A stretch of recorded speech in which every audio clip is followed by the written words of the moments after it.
guys, welcome back to my channel. It's day 10 of the Financial Education Challenge, and today I'm going to be sharing some tips and nuggets from 3 of the most powerful, most life-changing and insightful books on finance. Let's get right into it. So the first book we'll be summarizing is Rich Dad Poor Dad by Robert Kiyosaki. I think this is one of the most popular books on finances, like literally anybody that loves financial education. I'm sure this is one of like the first books that you would ever pick up because it's so timeless and it's very, very ubiquitous. I think this book, it has sold over 1 million copies across the world. The overarching message of this book is the poor works for money whilst the rich make money work for them. In this book, the author tells us the difference between earning a salary and building assets. Like most of us, especially for those of us from this part of the world, right?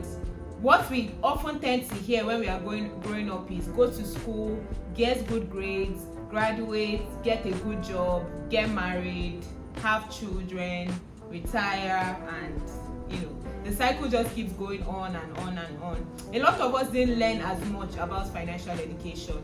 Really, in my regime, if I ever hold a political office in this country, in my regime, I'm going to ensure and enforce that financial education is made a mandatory subject for students in high school. The way you're learning your maths, learning your English from JS1 till you graduate from secondary school or high school, it is very, very important that students learn about financial education. The poor dad will often tell his kids, go to school, get a good job, come out, earn money, get married, It's always about playing it safe. However, the rich dad will tell his kid or his children, start a business, buy assets, invest in assets, and let money work for itself. What's the key lesson in this book? You have to stop thinking like an employee. You have to start thinking like an investor. Build or invest in assets that earn for you. For instance, starting a side hustle, starting a business, having IP, intellectual property rights, earning dividends, or earning rental income. These are ways that you can make money work for you. Wealth creation truly begins the day you stop trading time for money. So this is not necessary to make anybody feel bad or whatever. It's basically just me sharing information that I'm learning, right, with you, and hopefully we can all rise together and do better together. All right, so let's go to the next book. The next book is Think and Grow Rich by Napoleon Hill. I think this is also another very, very popular and famous one. The thing about Think and Grow Rich is it's beyond just financial knowledge. It's actually life knowledge, right? It's knowledge that you can apply to literally every area of your life. The author of this book is very big on mindset transformation, manifestation, mindset shift. So, beyond wealth creation, wealth generation, wealth multiplication, the author is more concerned about the internal work that you need to do in yourself. Because before you actually start to see that exterior manifestation, you have to first of all begin from the interior, from the inside. I would like to refer to this book as the blueprint of mindset transformation. So the author of this book, Napoleon Hill, he said he interviewed hundreds of millionaires and billionaires, and one thing that remained true and constant amongst all of them is this: whatever the mind can conceive and believe, it can achieve. So there are 3 timeless principles from this book. The first one is desire, the second one is faith, and the third one is persistence. When it comes to desire, wealth creation actually starts with a burning vision. You have to believe without any iota of doubt that you can make that money, or you can have whatever it is that you want or you desire. That's where faith comes into play. And then when you face opposition, when you face roadblocks, when you face challenges, you must still be able to get up and keep trying.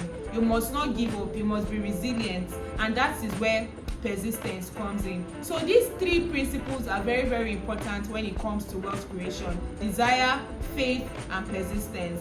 Our thoughts, our words, our routines, they will shape our financial reality, and they will shape literally everything about us.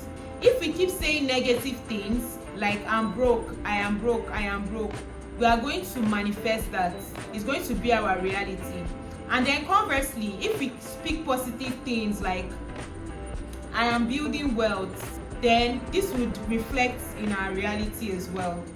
So the next book we'll be discussing is Psychology of Money by Morgan Housel. The main goal of the author, Morgan Housel, was to show us that wealth creation, sustaining wealth and building wealth is less about, intelligence or brilliance or being smart or shrewdness. It's more about your emotional stability when it comes to controlling and handling money. That was the author's key message here. Wealth is what you don't see. It's the money that you don't spend. Whilst reading this book, there are some key lessons that stuck out to me. One of them is save not just for goals, save for flexibility.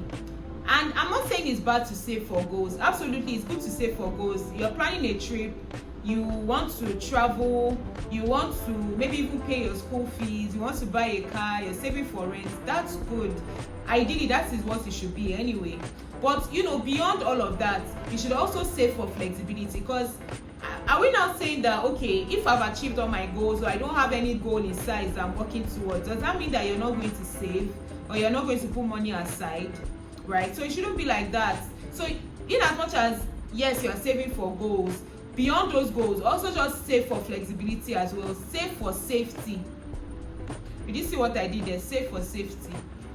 Another important lesson that the author also shared is the importance of patience. It's not about chasing quick trends, chasing immediate and quick wealth. Building sustainable wealth requires patience. It requires running the long race. In short, guys, getting rich is math, but staying rich and building lasting wealth is mindset. It's mindset.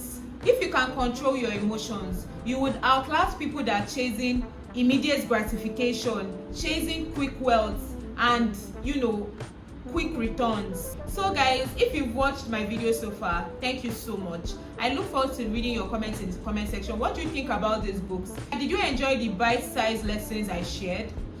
And if you like me to do a longer video on each of these books, I'm very, very happy to do that. As a matter of fact, I also do book reviews on this channel. Aside these financial nuggets that I share here and there, I also love to read books and do reviews about those books. So if you like me to do a longer video where we unpack these books one after the other, I'm more than willing to do so. So drop a comment in the comment section and let me know. Alright guys, thank you so much for watching. I'll see you in my next video. Bye.